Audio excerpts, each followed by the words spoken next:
Hey y'all, welcome back to another episode of Girl, Why You Still Single? It's your favorite podcast host, Dion Chalette, and I am back with a brand new episode this week entitled, This is What You've Been Praying For.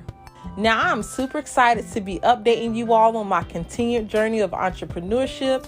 I know I've been off the grid for a little while, but just know that your girl been out here working, y'all.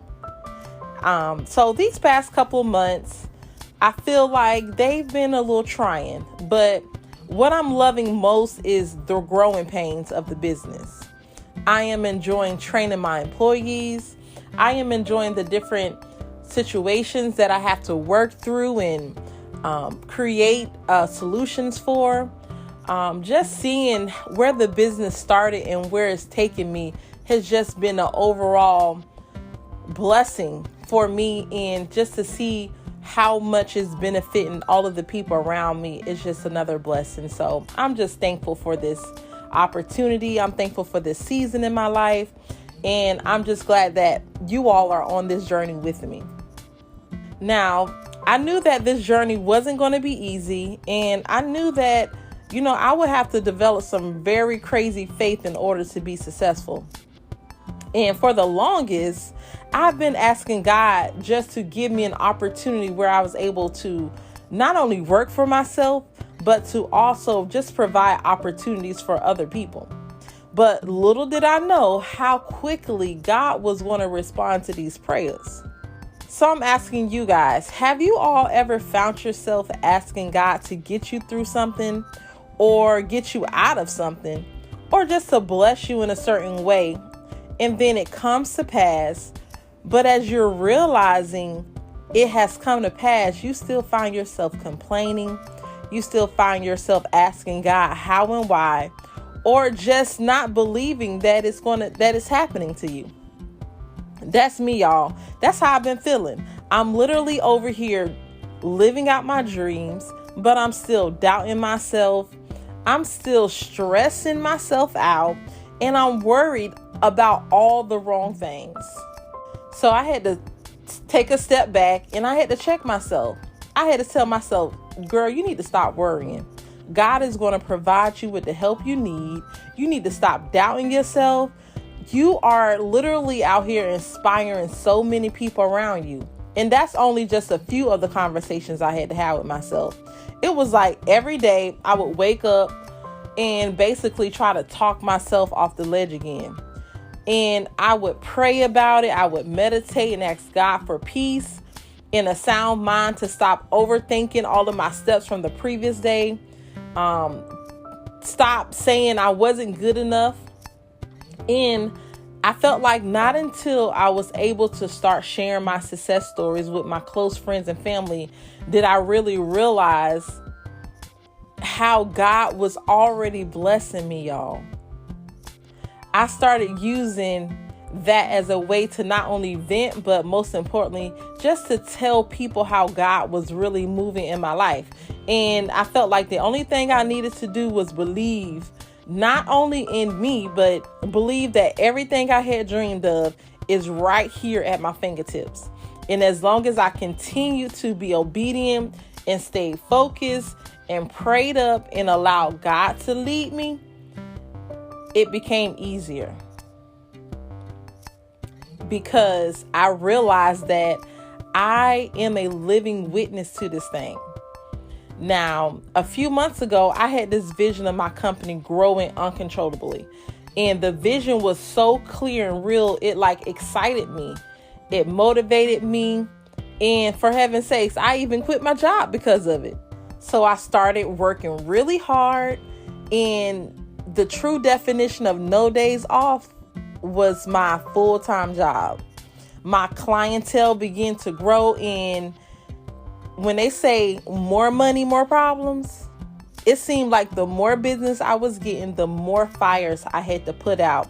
And honestly, y'all, I really wasn't mentally prepared for that. I wasn't prepared for the complaints.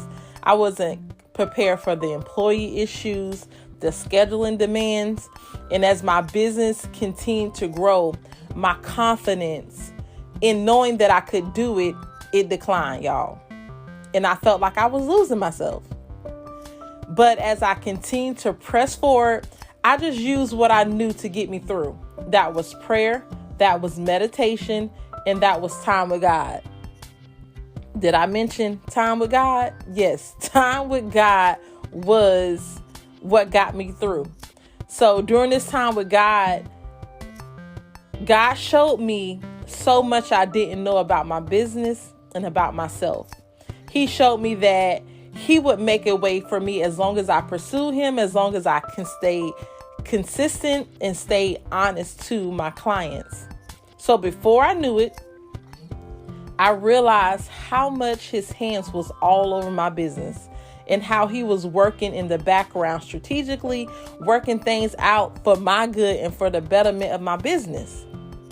And once I was able to see that, once I realized how hard He was working in the background, my anxiety levels started to decline, and I was able to begin to do my part, showing up as a true believer in God, showing my employees that regardless of whatever the day may bring, that as long as we stay prayed up, stay focused, that we will make it through and we will have a great, successful day. So my complaining had to stop, and I started sharing my story because I knew God was doing a great work. He was showing me to keep dreaming, to keep trusting, to keep putting in the work, because my time to succeed had arrived. I was at the moment that I had been praying for all my life. Now, don't get me wrong, y'all. Beyond Day One Cleaning still has a very long way to go. However, I feel like I am fully equipped to take on whatever journey lies ahead of me. Now, before I end this week's episode, I want to share a few things with you all that has helped me in this season of my life. And it doesn't matter, whatever season you're going through, the main thing is to be consistent and commit. Whether it's your dream, your business, your relationship, whether it's even yourself, whether it's writing a book, traveling, relocating, exercising. Most times we do a lot of talking about what we want to do. And then when we are asked why we haven't started or stayed consistent, we come up with 1,000,010 excuses on why it hasn't happened. Stop it. Stop creating those excuses. Jump out on faith and do it. The next thing I want to share with you all is believe in yourself. And I know oftentimes we look for validation from others around us for motivation. Hence on why social media is so popular. I found myself always wanting a pat on the back after I completed a job. Or I always wanted the clients to go in to give me a 5-star review as soon as I was finished cleaning, or as soon as I finished a big project. But when those recognition pieces stopped, I felt like I was doing something wrong. And I thought that I wasn't meeting the expectations of my clients. So once I got out of that mindset, I focused my attention on my work and on my training of my employees. And my confidence levels went through the roof because my work began to speak for itself. I didn't need anybody to validate the hard work that I was putting in. I just started focusing on that hard work. The very last thing I want to talk to you all about is prayer. Prayer is a boss's best friend. You have to stay prayed up. Growing my relationship with God and being able to see Him move in my life has been the game changer for me. It wasn't that God hadn't been answering my prayers, but it wasn't until I put the bifocals on when I realized how He had been blessing me the entire time. Now, who else is ready to put on those bifocals? And of course, I have to leave you all with some homework for this week. So if you don't already, find a journal that you can use for prayer. It doesn't have to be a brand new one. It can be something old that you just pull off your shelf. But this week, I really want you all to write down a prayer list. Whatever you want to bring before God, whether it's your relationship, whether it's your career, your business, or any type of direction you want God to lead you in. I just want you to write it down. And when you go into prayer, write out your prayer and be sure to include the different things from your prayer list. And don't forget to add and cross off the list as God answers your prayers. Thank you all for tuning in to another episode of Girl, Why Are You Still Single? And until next time, let's be intentional while living in our singleness.